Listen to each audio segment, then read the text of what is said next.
The Peter Schiff Show. I'd like to thank Keeps for continuing to support the Peter Schiff Show podcast. Keeps makes easy and affordable hair loss treatment for men. To receive your first month of treatment for free, go to keeps.com/gold. All you have to lose is your hair. There's a lot of people who are going to be very happy to ring out the year 2020. The problem is the year we're about to ring in, 2021, could be a whole lot worse. Hopefully not health-wise as far as COVID is concerned, but economically, I think this is where a lot of the chickens are going to come home to roost. Not just the ones that we let out in 2020, but the ones that we have been letting out for the years and years and years that preceded 2020. But first, let's take a look at what happened in some of the financial markets in 2020. I want to start with the dollar because I think actually this is the most significant financial instrument that we want to look at. So the US dollar index was down almost 7% on the year, 6.75%. But the decline is a lot more substantial if you measure it from the peak that the dollar index had in March-April timeframe. It got up to about 103 when COVID first broke out. And there was a lot of bullishness, near universal bullishness. I was one of the few people who was bearish on the dollar. Of course, I've got a lot more company now as it's more obvious where the dollar's headed. But back then, everybody expected the world to rush into the dollar as the port in the storm, the COVID storm, the safe haven from all of the problems.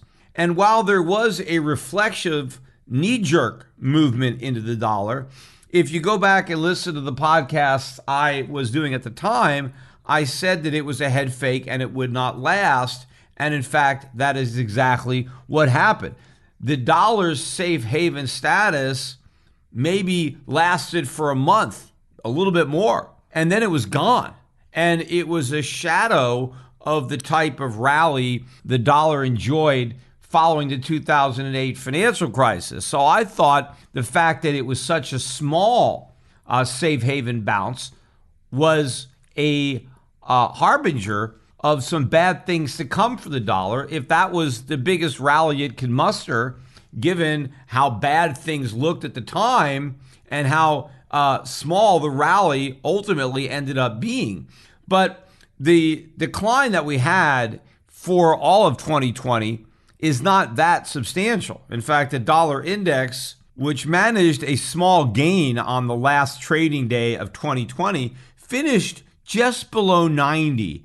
89.97 is where we are in the dollar index. And of course, the dollar index has been a lot lower than that in the past. So there's nothing particularly scary about an 89 handle on the dollar index. When things are going to start to get scary is when there's a handle below 70.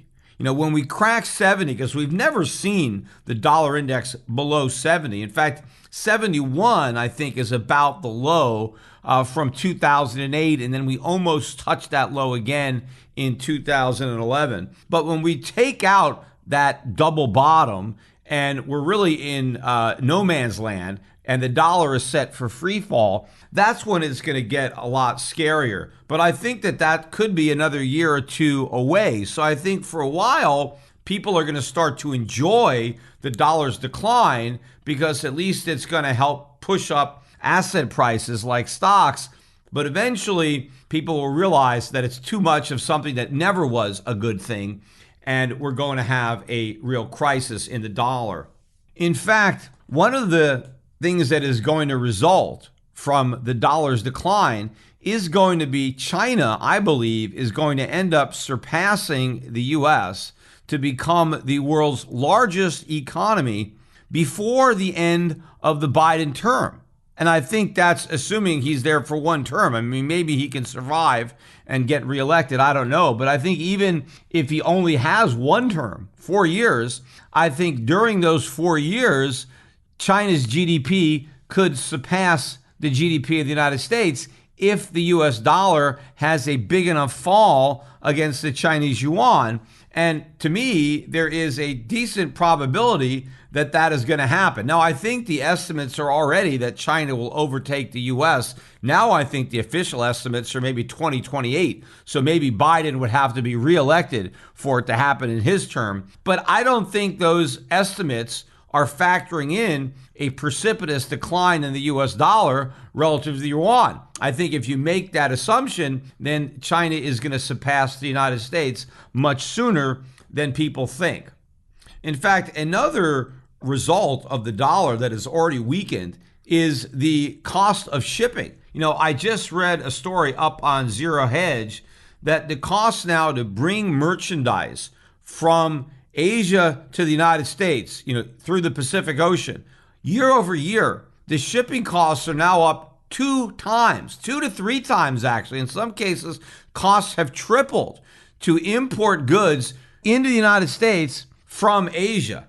And this is just getting started. And it's not just going to be more expensive to bring the goods in, it's going to be more expensive to buy the goods. Because as the dollar keeps going down, you need more and more dollars to buy those imported goods. As a matter of fact, yesterday, we got the merchandise trade deficit, or the goods trade deficit, for November.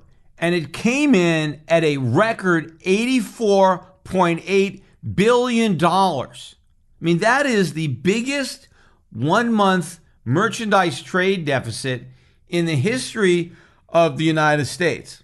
Obviously, these bigger trade deficits put even more downward pressure on the dollar. And of course, as the dollar goes down, that puts more pressure on the trade deficit because now we need more dollars to pay for our imports. Well, as we have to spend more dollars to get our imports, our trade deficit is now bigger because we're spending more dollars on those imports. But of course, having a bigger trade deficit puts more dollars, excess dollars, into global circulation. The world does not need those dollars to buy our goods and services, so they unload them, and that puts more selling pressure into the market and pushes the dollar down. It's a self-perpetuating spiral. Of course, Donald Trump, when he ran for president, the way he promised to make America great again was to shrink the trade deficits. Donald Trump was 100% right to point out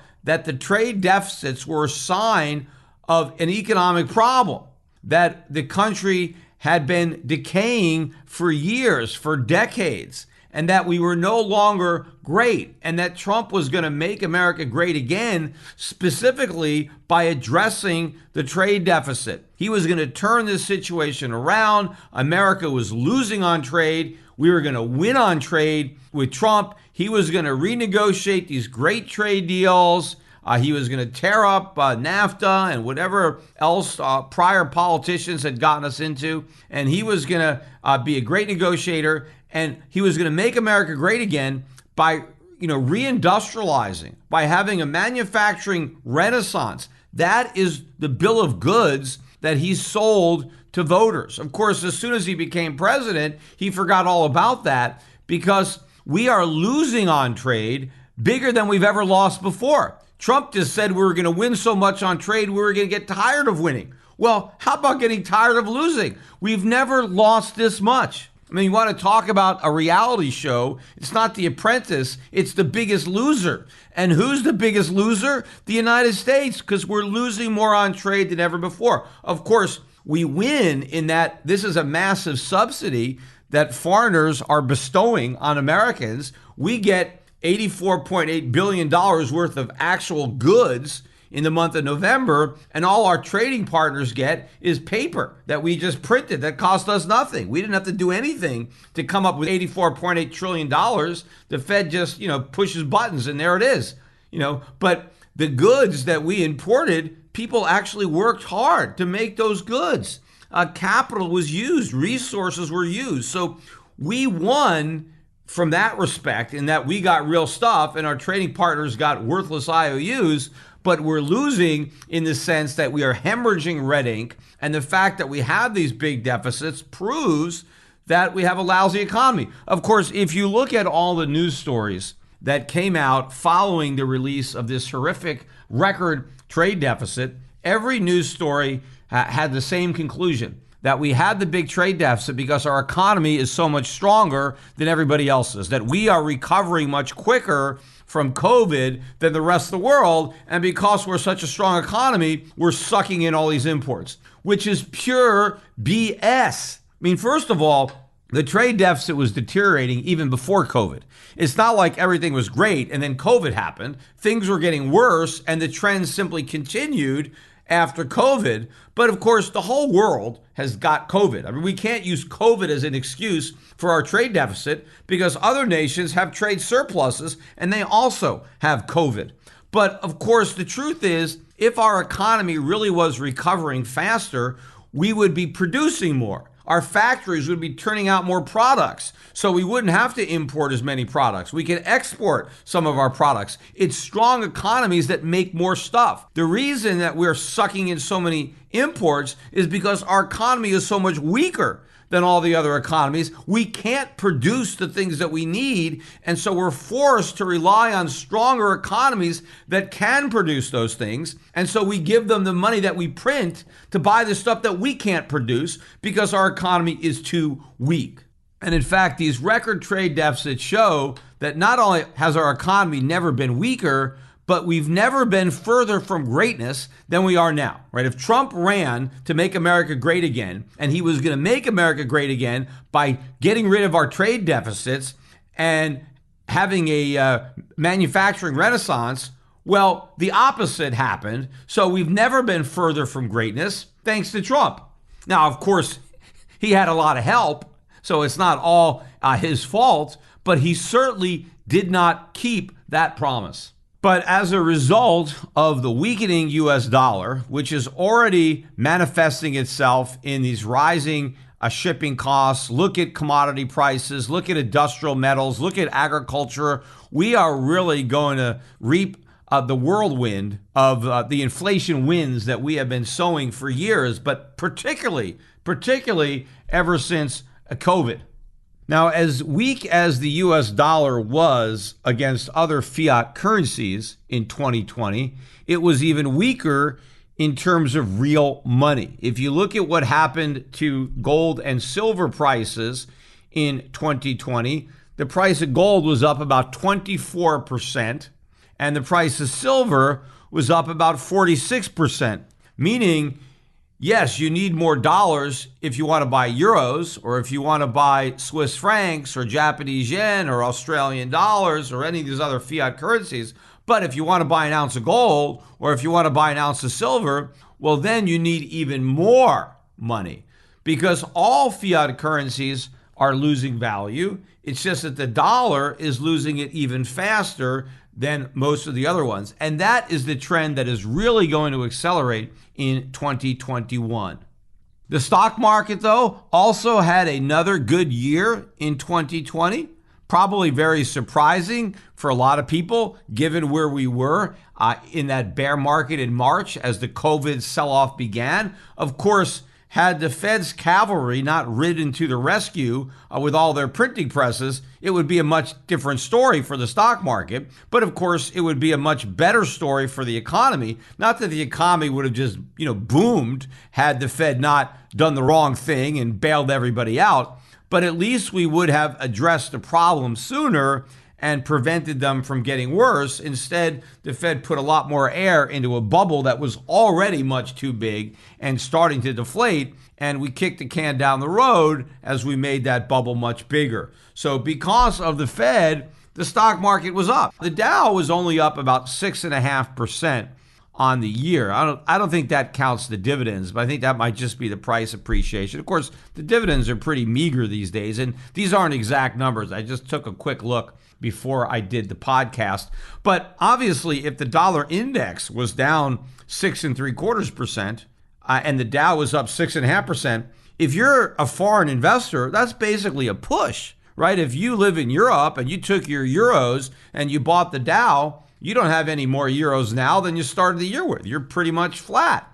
So the U.S. was not a good place for foreigners to invest in 2020. Now, that's a very different story than 2019, 2018, 2017. I mean, we went through almost a decade where the best game in town for global investors was investing in U.S. stocks. Because as good as it was for Americans, it was even better for foreigners who were measuring their U.S. stocks with their own currencies, which were going down during the dollar bull market. Well, all this is going to reverse during the dollar bear market, which is going to be even more ferocious than the bull market. And so I think it's going to be a much bigger headwind for foreigners than it was a tailwind. Now, S&P did a little better, right? S&P was up 15.5%. So even if you factor in the foreign exchange losses, that's still a gain, but I don't think it's anything to get excited about for international investors, especially considering the risks involved. Russell 2000 small cap stocks actually did a little better thanks to a year-end surge. I mean, the Russell ended up about 18.5%.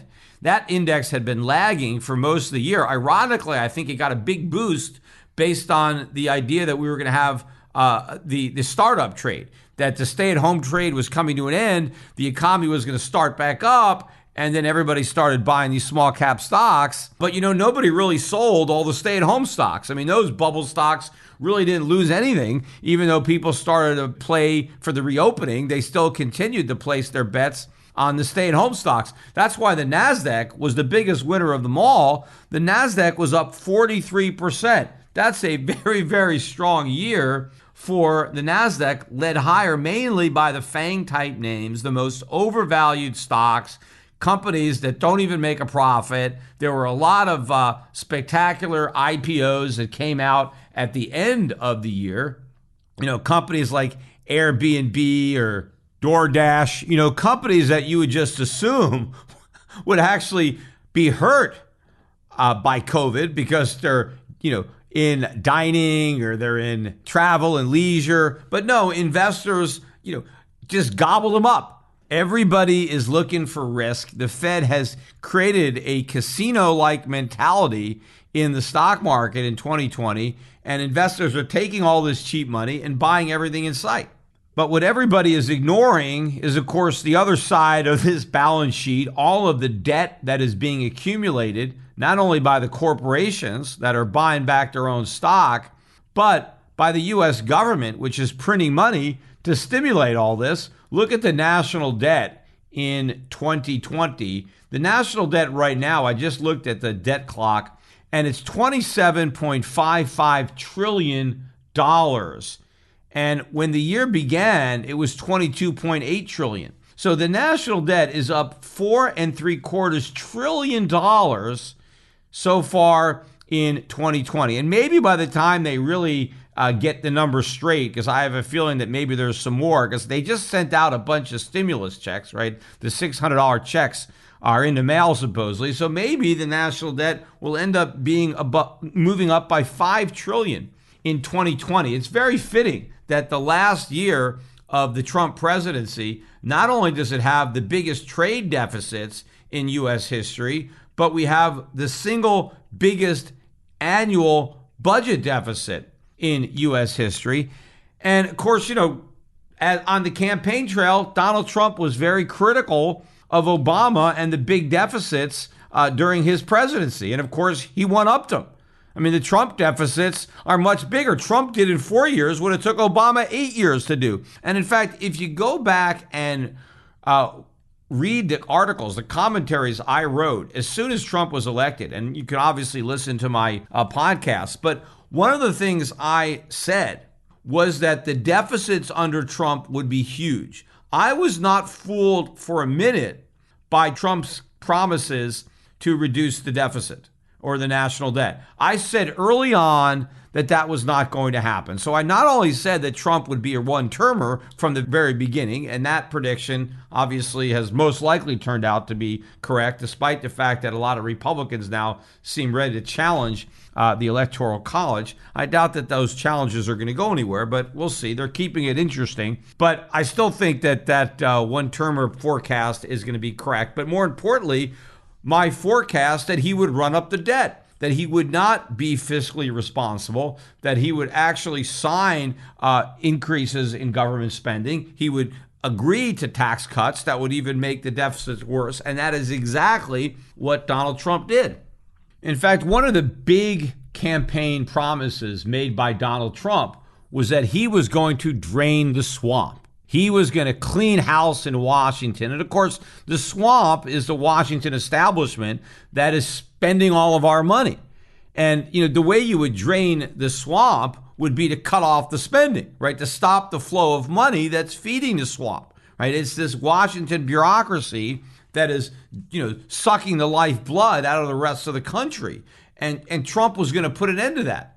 Well, if you look at his record on vetoes, Donald Trump has only vetoed 9 bills. And for all the talk about potentially vetoing this emergency stimulus bill with the omnibus spending and the COVID relief, just as I said, Donald Trump stayed true to form and he did not veto the bill. He did not make it 10 vetoes.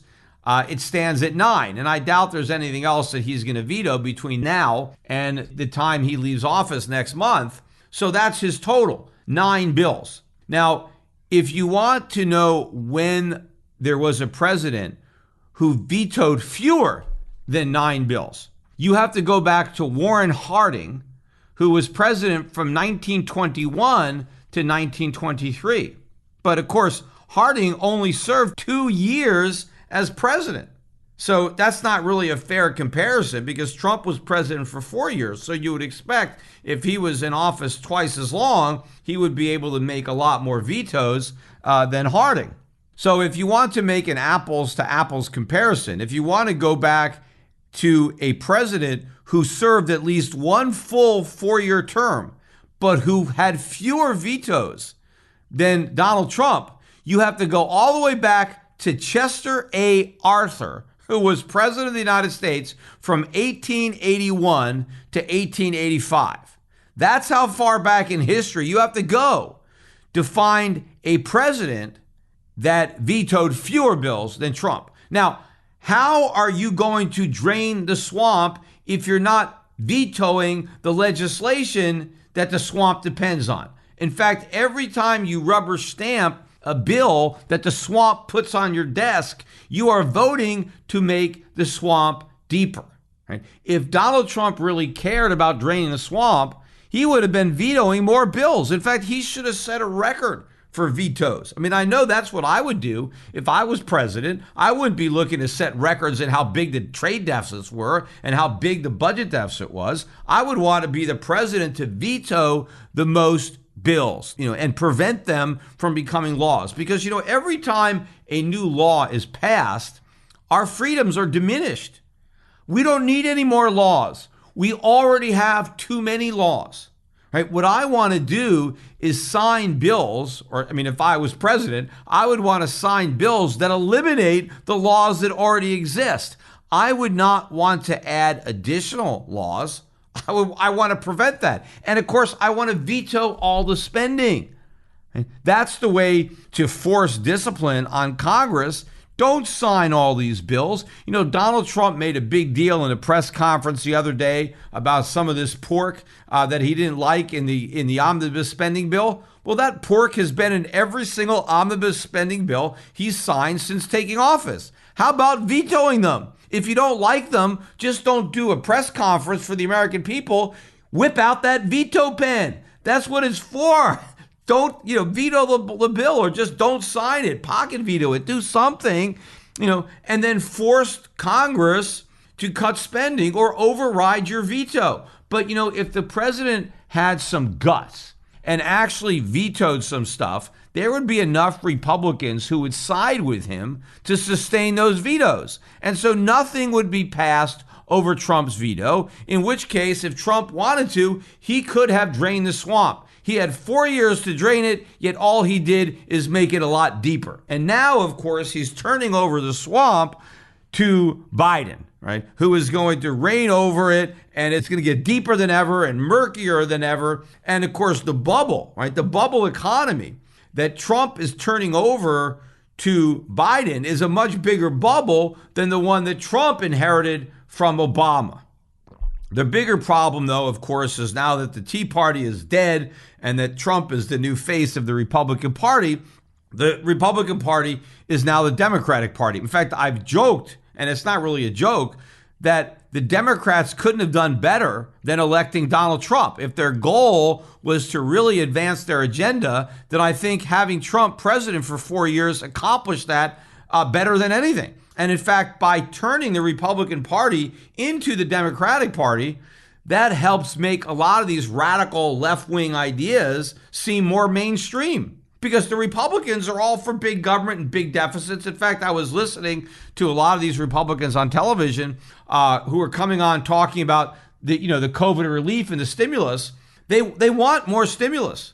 Now, some of them, at least to their credit, don't want the $2,000 checks that President Trump wants. And President Trump is out there using the bully pulpit. Instead of demanding less government, he's demanding more. He wants everybody to get $2,000 checks. He wants the Republicans to set aside what's left of their principles and vote for these $2,000 checks because he's a big spending Democrat, right? He's a wolf in sheep's clothing. But I hear these Republicans, congressmen or senators saying, look, we're in favor of getting money to the people who need it, right? We're in favor of this stimulus and relief. They're American people who need money and we want to make sure they get it, but we don't want to just give money to people who don't need it. And that's what this bill does. We're giving money to everybody regardless of need, and we just want to give the money to the people who need the money. The problem is the minute that the Republicans sign on to that, the minute the Republicans accept the false premise that it's the government's responsibility to support the people and that the government even can support the people because it doesn't even have any of its own resources.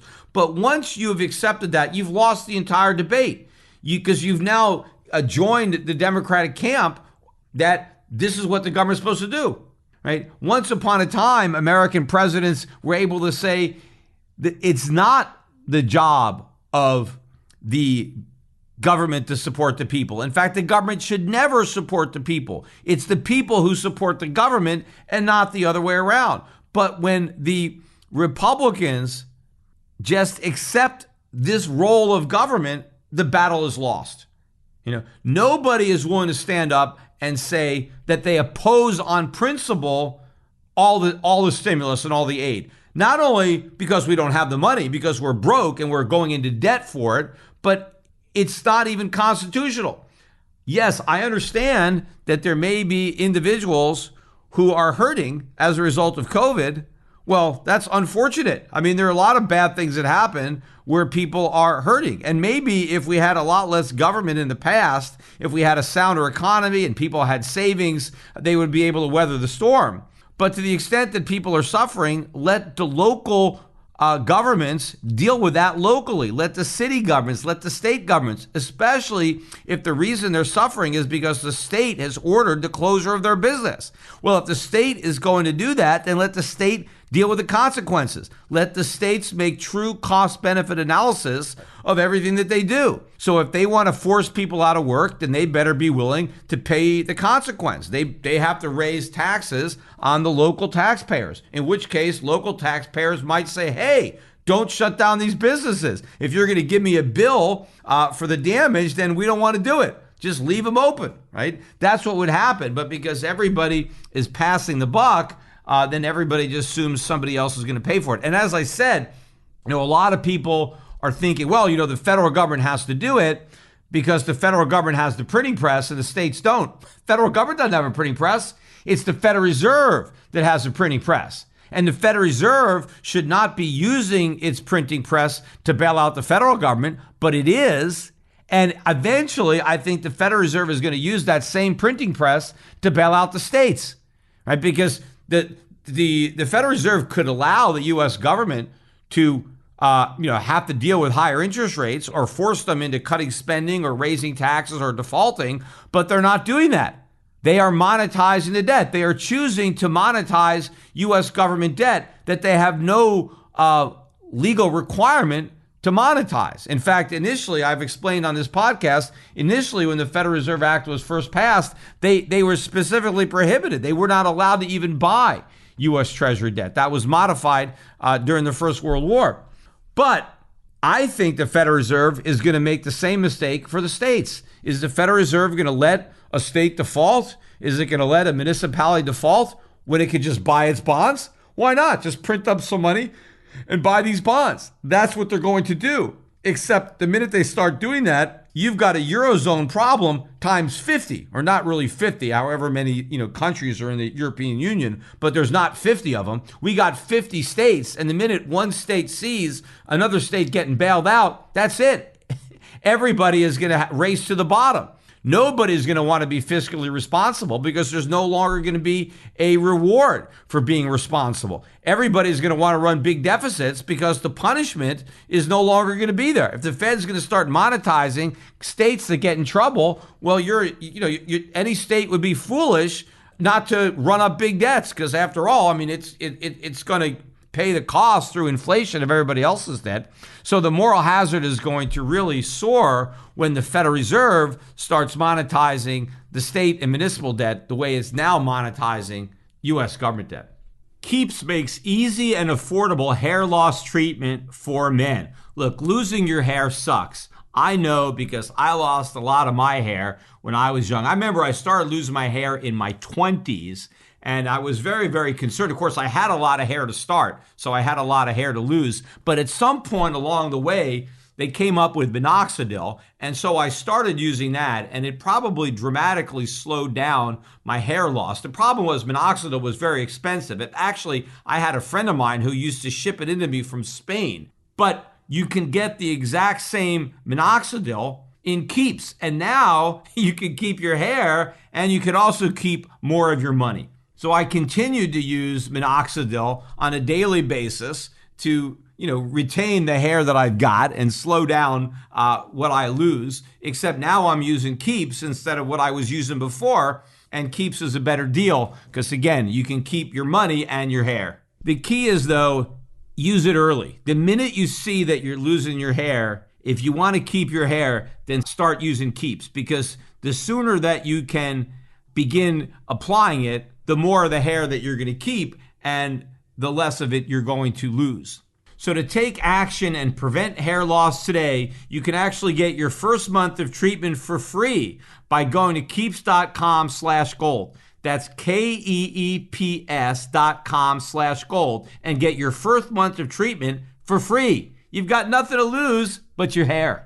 Now, I got to go back and talk about Bitcoin because I know everybody is going to be thinking, hey, Peter, you talked about gold being up and silver being up, but that's nothing compared to Bitcoin. Yes, the gains in gold and silver are nothing compared to the gains in Bitcoin in 2020. In fact, obviously going back to the birth of Bitcoin about a decade ago, nothing compares to Bitcoin. But let's just talk about 2020.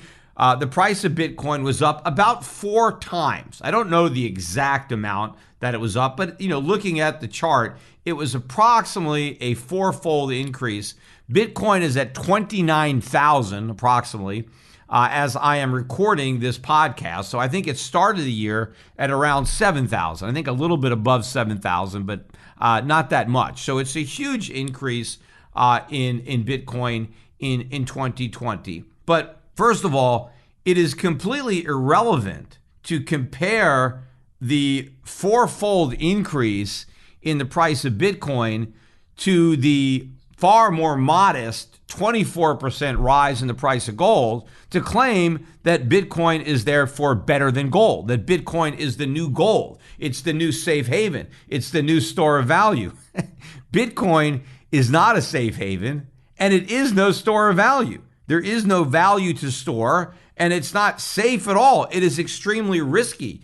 That is why it is up 4-fold in 2020. That is not how safe havens act. That is not how stores of values act. They don't move up at the speed at which Bitcoin is rising. Now, I know there are people who are saying, well, Bitcoin is going to eventually be a store of value and a safe haven asset, right? Eventually, but it's not now. So if you think that Bitcoin will eventually be something that it is not right now, you are gambling. You are betting on something that happens in the future. It may happen, it may not happen. But while you are betting on something that might happen in the future, you are gambling. So even if the people who think Bitcoin will eventually be a store of value and a safe haven asset, the fact that it is not that now means that it is a very risky asset. And I put the word asset in quotes because I don't even like saying asset when you talk about Bitcoin. It's just a digital token, whatever it is. But yes, it has market value because somebody is willing to buy it, and that's where all of its value comes from. But it's clearly a speculative asset. So comparing it to gold makes no sense. I mean, why would you do that? I mean, if you want to compare gold to something, compare it to dollars, compare it to euros or Swiss francs or other monetary assets that you could hold. And obviously, people who held gold throughout 2020 did better than people who hold fiat currencies. But Bitcoin is a whole different animal. If you want to compare Bitcoin to something, compare it to something highly speculative. Like, how about Tesla? Right? Tesla was up more than sevenfold in 2020, maybe 7-8 times. So clearly, Tesla did better than Bitcoin. Yet Bitcoin never wants to compare itself, or the Bitcoin promoters never want to compare Bitcoin to Tesla. They want to keep comparing it to gold. But why? Tesla did much better than Bitcoin. I mean, so if gambling is what you want to do, right, you got more action in Tesla. If you want to really just take a chance and just buy something that's overvalued and hope it keeps going up, why not just buy Tesla? I mean, Tesla did better in 2020 than Bitcoin, so why wouldn't it do better in 2021? If you're going to base everything on how much something has gone up, if you're going to say Bitcoin is better than gold because Bitcoin is up more than gold, well, Tesla's up more than Bitcoin. So buy that. As a matter of fact, there are a lot of stocks, that were up more than fourfold in 2020. Obviously, a small minority relative to all the stocks that are out there, but there were speculative stocks that were up more than fourfold. I mean, I own some of them myself. In fact, I own a couple of stocks that were up more than Tesla in 2020. But so what? Those are just parts of an overall portfolio. Obviously, my entire portfolio didn't go up fourfold in 2020 because I was diversified. So I had some things that did really, really well, but most of the portfolio didn't go up nearly that much. So obviously, to the extent that somebody incorporated Bitcoin into a diversified portfolio, even though Bitcoin was up fourfold, who knows how their entire portfolio performed? I mean, people want to give me a lot of crap because I don't own Bitcoin, but again, I own other assets that beat Bitcoin in 2020. So had I bought Bitcoin instead of those assets, then I would have been worse off, right? Because I choose to speculate in different assets than Bitcoin. Now, I do own some gold and silver, but I don't consider those to be my speculative investments. I consider that to be my safe haven. That's my store of value. So why would I compare the returns on safe havens and stores of value to the returns on speculative assets? I do own some speculative assets. I just don't think Bitcoin is the best bet to make. I think there's better upside with less downside in other stocks. And several of those other stocks that I own beat Bitcoin in 2020. Now, yes, if you went all in on Bitcoin, if the only thing you own is Bitcoin, then you did better than I did in 2020. But if all you own is Bitcoin, the only reason you did better than me in 2020 is because you got lucky. And if you're going to press your luck if you continue to hodl, because all that means is that you just concentrated all of your money in one risky bet. Now, I could have put all my money, as I said, I own a couple of stocks that beat Tesla this year, right? So if I would have put all my money in those stocks, then I would have beat Bitcoin. But of course, I didn't do that because I didn't have the benefit of hindsight. At the time I made those speculative investments, I had no idea that they would have such a good return. Obviously, if I knew for sure, yeah, I would have put all my money into the stocks that went up the most. But I only know that with the benefit of hindsight. And we only know that Bitcoin went up fourfold because we have the benefit of looking back and seeing what happened. But you have to realize that foresight is a lot different. And as excited as people are about Bitcoin right now because it was up fourfold in 2020, just remember how excited you were if you happen to own Bitcoin in 2017. Because if you think going up 4 times is big, in 2017, Bitcoin was up 14-fold. So more than triple, almost quadruple the return in 2017 that we had in 2020. Now, at the end of 2017, right, New Year's Eve 2017, you couldn't find more optimism, you couldn't find more enthusiasm than in Bitcoin. I mean, I know it because I know a lot of those guys, and they were very, very optimistic. A lot of those guys came rushing to Puerto Rico because they thought they were going to make so much money in 2018, they didn't want to have to pay any capital gains taxes. So they rushed down here to go to Puerto Rico. But they were very, very optimistic because everybody expected the big gains of 2017 to continue into 2018. Well, what happened in 2018? It was a horrible bear market for Bitcoin. Bitcoin was down by better than 70% in 2018. Now, yes, of course, it's now recovered. It's made a new high, but it had a collapse in 2018 that nobody expected. And what's crazy is that this is not, 50 years ago. This is just a few years ago. You would think there'd be a little bit more caution among the Bitcoin hodlers who might remember 2018, right? This is only 2020, but they don't, because I don't see anything out there where anybody is worried that this could happen again, that history might repeat, that we could have another bear market in 2021 the way we had in 2018. And in fact, it could be worse. It could be a lot worse. We could be down 90%. We could be down 95%. I mean, look at what's already happening now with Ripple and the SEC, which has sent the price of Ripple crashing. I mean, Ripple is down to 22 cents per coin. I mean, it got below 20 cents earlier in the week, but it was over 60 cents earlier in the month. So the price has crashed. A lot of other altcoins have gone down too. That's why Bitcoin now is 70.5% of all the cryptocurrencies. Its market dominance is moving higher. And in fact, the only reason that it's not even higher is Ethereum has also moved up. People are kind of taking a shelter in Bitcoin and Ether because they're worried about these other coins. And they're right to be worried about those other coins, but they should also be worried about Bitcoin and Ether. They're wrong if they think they're safe in those cryptocurrencies. There's no safety in any of them. And the reason the SEC is going after Ripple, as I said in my last podcast, is because they are claiming that Ripple is a security. Well, I raised the question that they may make the same accusation about Bitcoin, about Ether. And everybody is convinced that that'll never happen. Why? Yes, the CFTC, the Commodities Commission, right, they came out and said, we think it's a commodity. Well, of course, because they only can regulate commodities. The CFTC can't regulate securities. They're allowed to regulate commodities. So the CFTC came out and said, hey, Bitcoin and Ether, they're commodities. We're going to regulate them. All right, well, the SEC, they may decide that they're securities just because they hadn't decided it yet. Look, they hadn't decided it about Ripple. How many years was Ripple out there? And the SEC didn't say it was a security. They didn't say it was a security until just now. But meanwhile, it's been out there for years and years, and it wasn't a security. So the exact same thing can happen to Bitcoin and to Ether. Now, do I agree? Do I think they're securities? Personally, I don't think they are.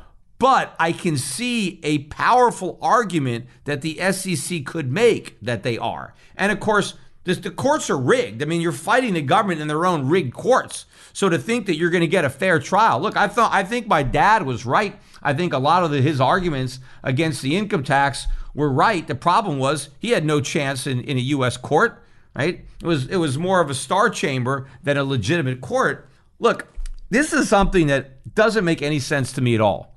The people that are in Bitcoin, right? The people that are really out there promoting and touting Bitcoin and believe in Bitcoin, they actually think that Bitcoin is going to completely upend the monetary system, that it's going to supplant the dollar. It's going to become the main reserve asset, that it's going to be the main currency. And of course, the US dollar has the most to lose, because right now the dollar is the reserve currency. And if the dollar is going to be replaced by Bitcoin, if the whole world is going to start using Bitcoin instead of dollars, then that's going to put the US government out of business. That's going to put the Federal Reserve out of business, right? If we just can't print money anymore, if the US government is going to need Bitcoin, every time it needs to spend money, it needs Bitcoin. If it needs to pay the soldiers in Bitcoin, if it needs to start paying benefits in Bitcoin or whatever people are dreaming about, and then it has to live, within its means again, because it just can't create Bitcoin out of thin air. It's going to have to earn them somehow, right? So there's going to be some kind of fiscal discipline if we were on a Bitcoin standard rather than just this current fiat standard.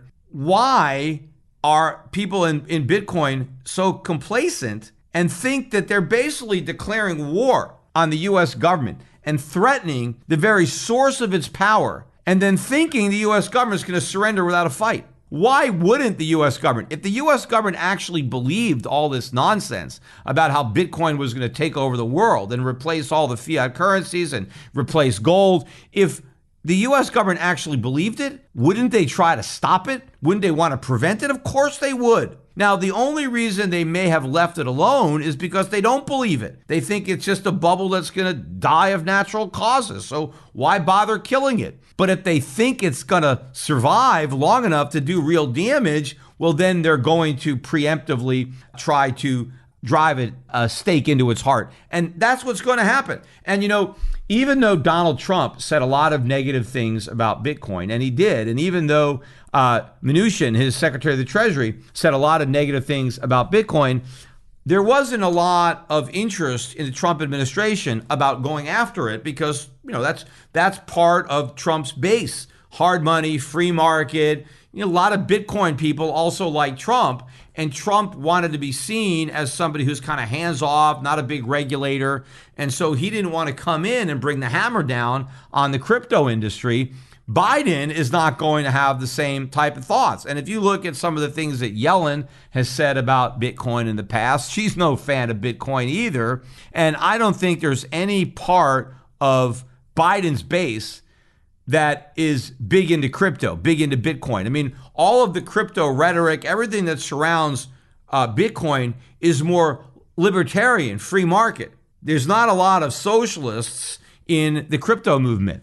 And so it doesn't make any sense that the Biden administration would want to have a hands-off approach, especially if they think crypto represents a real threat to the welfare state and to their Washington power base and the Federal Reserve. They're going to want to nip this thing in the bud. So with all of this regulatory risk out there and the memories of 2018 so fresh in everybody's minds, it's amazing that there's not more fear out there, that all there is greed in the crypto space. And that should be very concerning to anybody who's in crypto, how little concern there is. Everybody is euphoric as ever, as if 2018 never happened, and as if none of these regulatory threats are out there. And by the way, it's not just currencies like Bitcoin and Ether that are likely to come under attack. It's these stable coins. They're already building some legislative momentum. I think the big one to go after is Tether, and they can easily declare Tether as a security, because what is Tether? It's a securitized dollars, right? You take your dollars and you give them to Tether, and then they give you a cryptocurrency that is backed by that Tether. It's not a bank account. They're going to easily argue that that Tether is a securitized dollar. You give them a dollar bill, they take custody of that dollar, and in exchange, they issue you this brand new unit that you can now negotiate, right? Once you have that Tether, you don't have to redeem it to get your dollars back. You can trade it. You could trade it for other cryptos, right? And so you could use it. You're trading it like a stock, right? You're exchanging it for other cryptos. So they can claim that's a security. And of course, by calling all these cryptocurrencies crypto securities, they dramatically increase the cost of transacting in them, which substantially diminishes any appeal that they currently have. Oh, and by the way, in a bit of Bitcoin irony, I was reading an article, I tweeted about it, but one of these Bitcoin publications came out with their list of the top Bitcoin influencers. And I think there were 8 people on the list, I didn't win. The fact that I even made the list was surprising, but I came in second. I mean, Anthony Pompliano was the only one who beat me. He was number one, but I was the number two, the second most influential person in crypto. And of course, it made no sense to me. I don't think I have any influence at all, because if I had any influence, it wouldn't be $29,000 a coin, because all I do is talk about how it's worthless and how it's eventually going to collapse. The fact that the price keeps going up proves that I have absolutely no influence at all on the price of Bitcoin, unless you are of the belief that it's my negative talk that's driving the rally. That every time I say something negative about Bitcoin, every time I tweet something negative about Bitcoin, people run out and buy it. Now, I don't think I actually have anything to do with the price going up. I think it's going up, having nothing to do with me. Now, I believe that if I came out in favor of Bitcoin, if I came out and started to say that, hey, these guys are right, Bitcoin is the new gold, I'm buying Bitcoin, I think everybody should buy Bitcoin, I think that would be influential on the price. I think that if I added my bullish voice to this bullish choir, I think the price would be even higher. So I think I could have an influence on the crypto market if I was bullish, but I don't think I have any influence at all by being bearish, other than maybe slowing down the increase, but it's already pretty spectacular even without me. So I can only imagine how much more this thing would be going up if I started touting it too. But I think the reason they're claiming that I'm influential is because my tweets, when I tweet about Bitcoin, it generates a lot of action. There's a lot of interaction. A lot of people are commenting on my tweets. Of course, they just want to attack me, right? They want to argue with me, and they share my tweets. And so people in the Bitcoin community, follow me now on Twitter, and every time I tweet something negative about Bitcoin, they're there to quickly counter it with something positive, which again is what happens when you're, in a Ponzi scheme, or rather a pyramid or whatever. Bitcoin needs new buyers. More people have to be recruited into the cult, because the pie has to keep growing. More people have to buy in order for the price not to drop. So once you buy Bitcoin, you have to keep convincing other people to buy it too, which is so ironic, because a lot of people who are pro-Bitcoin, they attack me all the time for being biased. They say, oh, Peter, you're biased because you got Schiff gold, right? Yes, I have Schiff gold, and I want people to buy gold. I also want people to invest in a lot of other things, because I manage money for a living, and gold sales are just a small part of my business. Most of my income is derived from managing portfolios of stocks, not gold, stocks. But I think people should own gold, but I don't think they should have all their money in gold. I think they should have money invested in income-producing assets like foreign stocks. And that's what I specialize in, is managing portfolios of foreign stocks. But the Bitcoin people say, hey, because you have a gold company, you're just biased against Bitcoin because you think Bitcoin is a threat to gold, and that's why you're negative on Bitcoin. It's not because you've actually thought about it, but because you have this bias as a result of your gold business. Well, the irony of it is, it's the Bitcoin owners, the hodlers, who are biased. See, once you own Bitcoin, obviously, because you own it, you must think it's a good idea. Otherwise, you wouldn't buy it. But regardless of whether or not you believe in it, what you have to do once you own it is make sure other people buy it. So you are automatically biased in favor of trying to recruit more people into the ecosystem, because that's the only way the price is going to go up. And that's the only way you're going to make money, is if more people come in, because there's nothing you can actually do with your Bitcoin. It doesn't have any real value in the world. You can't do anything with it. All you can do is sell it to somebody else, but you're only going to sell it to somebody else if there's somebody else to buy it, which means somebody else has to think the price is going to be higher in the future than it is today. And so you constantly have to recruit new people. So that's where the bias is. Anytime somebody who owns Bitcoin tells you how great it is, they're biased. The question is, how many people out there don't own any Bitcoin at all and have never bought any Bitcoin, yet are still objectively saying that it's great and you should be buying it? Because those would be the unbiased sources, right? And I think I am in a way unbiased in that respect. because I think I'm seeing clearly. I don't see Bitcoin as a threat to my gold business. In fact, we had a record year. 2020 was the best year Schiff Gold has ever had, and the price of Bitcoin went up, to 29,000. So obviously, Bitcoin going up didn't slow down my gold business. And if I thought Bitcoin was the new gold, well, then I would tell people to buy Bitcoin instead of gold and be fine with it. Or I would tell people to buy both, right? There are some people that have gold companies that recommend gold and Bitcoin. I just don't see the value in Bitcoin. That doesn't mean Bitcoin can't go up. Of course it can go up. I mean, it's at 29,000. It can go to any price because it has no real value. So one price makes as much sense as another. But I'd rather gamble on other risky investments. And some of those risky investments that I bought paid off bigger than Bitcoin in 2020. And I expect that they'll pay off bigger in 2021 or 2022. So I'm going to keep my chips where I have them. Other people may want to keep them on Bitcoin. I just think that's a bad place to be because at the end of the day, the house is going to win and you're going to lose all your money. One of the newest parts of this scam, I think, on Bitcoin is I've noticed that it's starting to actually sound a lot like the Emperor's New Clothes, that fable. Because if you remember, the story of the Emperor's New Clothes was that in order to see these non-existent clothes, you had to be really smart. You had to be very intelligent to see the clothes. And so even though the emperor was naked, people in the kingdom were embarrassed to admit that they couldn't see the clothes because that would be an admission that they're not intelligent. They weren't smart enough to see this fabric that was only visible to their very intelligent. So people just pretended that they saw the garment so that others would think that they were smart.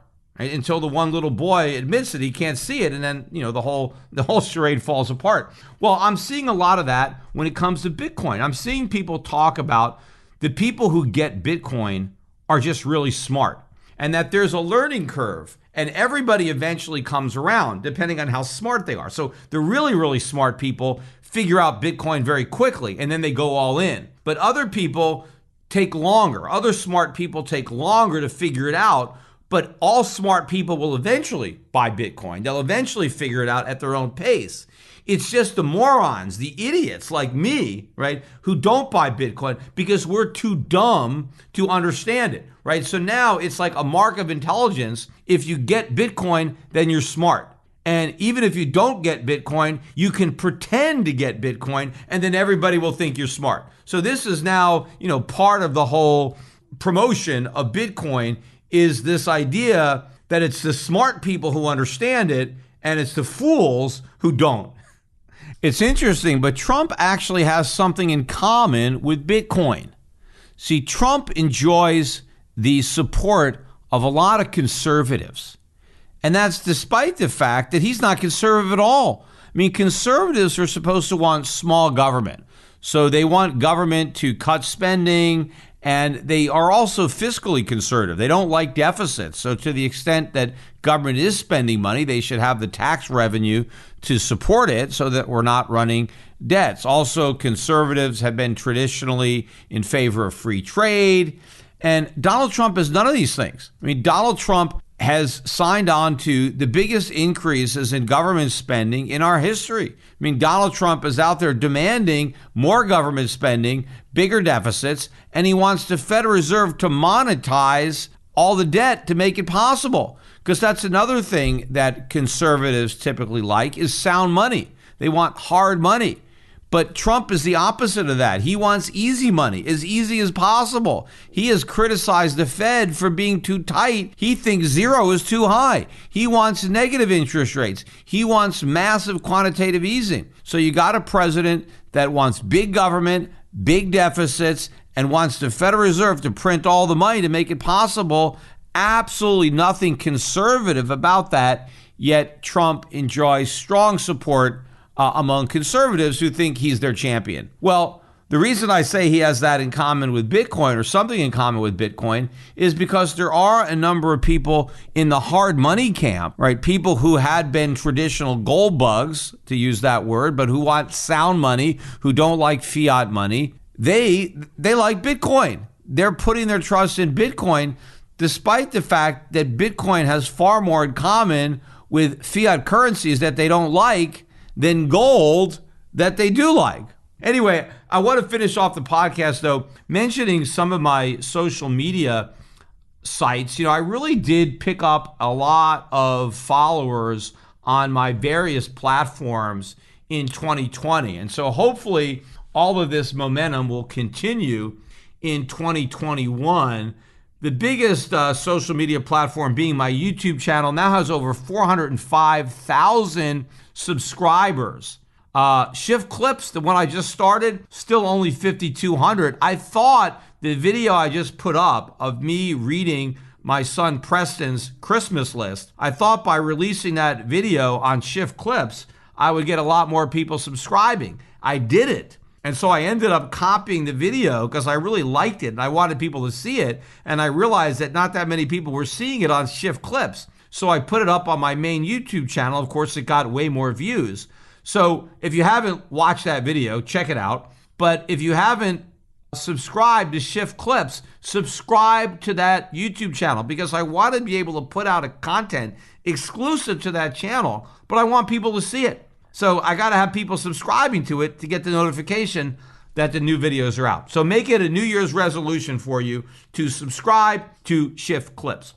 My next, I think, biggest platform was Twitter. I now have almost 320,000 Twitter followers. So I'm really starting to pick up my pace on Twitter. I'm using that platform a lot more. Still don't have a blue check mark. I still haven't been verified by Twitter. I'm wondering if I can actually get to 1 million followers without having a check mark. We'll see.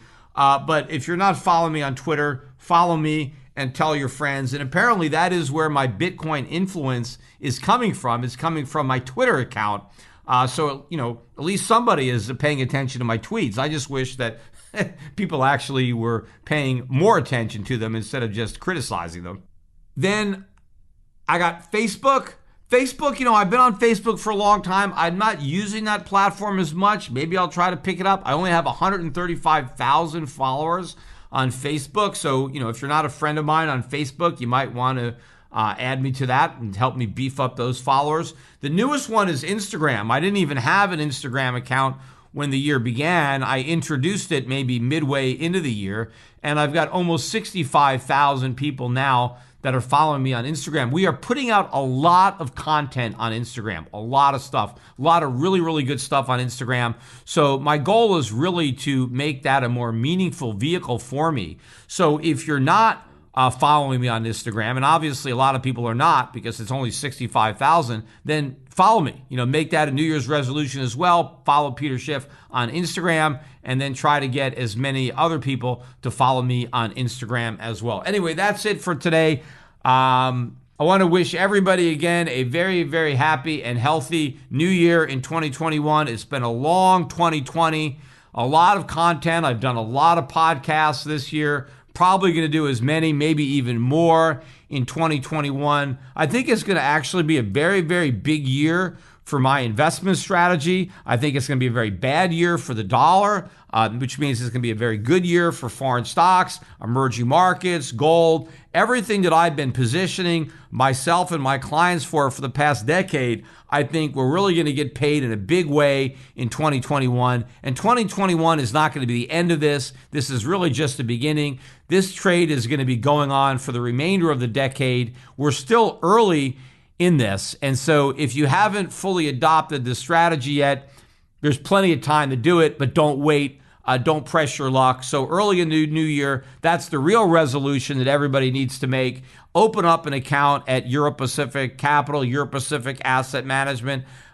Get some money out of the US dollar and let me manage money for you in foreign stocks. Get into my mutual funds if you don't quite have enough money to have a separately managed account. If you don't have any gold or silver, get yourself some gold and silver at Schiff Gold and prepare. And of course, if you have any Bitcoin, if you've been smart enough, I guess, or lucky enough to have ignored all of my warnings about Bitcoin and you bought it anyway, make sure you sell. You don't have to sell it all. Just sell something, right? Bears make money. Bulls make money. Pigs get slaughtered. Don't be a pig. And again, I've been giving the same advice the whole time. I've always said that Bitcoin can go up. It's just going to go up until it crashes. And, it always makes me think of the line from the Clint Eastwood movie, do you feel lucky? Right? Well, do you really want to press your luck and just be all in? You got to sell on the way up. You got to take some chips off the table because you are in a casino. And unless you want to leave the casino broke with the house having all your money, you got to take some money off the table and put it in your pocket and don't leave it at risks. So when you leave that casino, you leave with some of their money. And that's what's going to happen in Bitcoin. It is a zero-sum game. In fact, it's a negative-sum game. Some people win only what other people lose. So if you want to be a winner, you have to sell. When this bubble pops and the market comes crashing down, the only people who will have made money will be the people who sold.